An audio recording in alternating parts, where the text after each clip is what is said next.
Eaves water system is easy to install, and most of the assembly and preparation can be completed safely on the ground.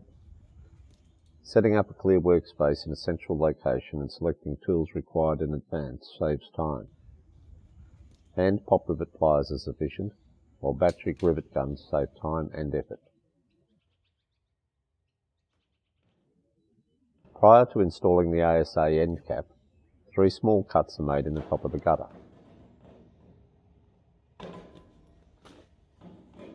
To create a lead-in, the front curve is trimmed from nothing to 5 mm, and the front lower edge is cut back at 45 degrees.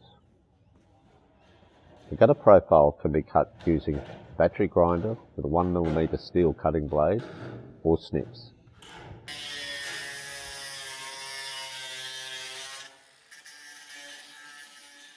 The top edges are folded down slightly. Silicone is applied to the inner surfaces. The end cap is fitted and a soft mallet used to tap it in place.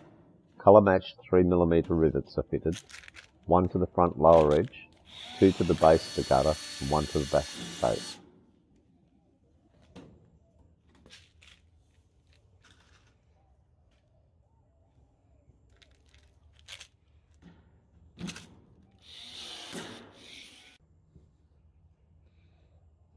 Finally, silicone is applied to the inner surface below the waterline to seal the end cap.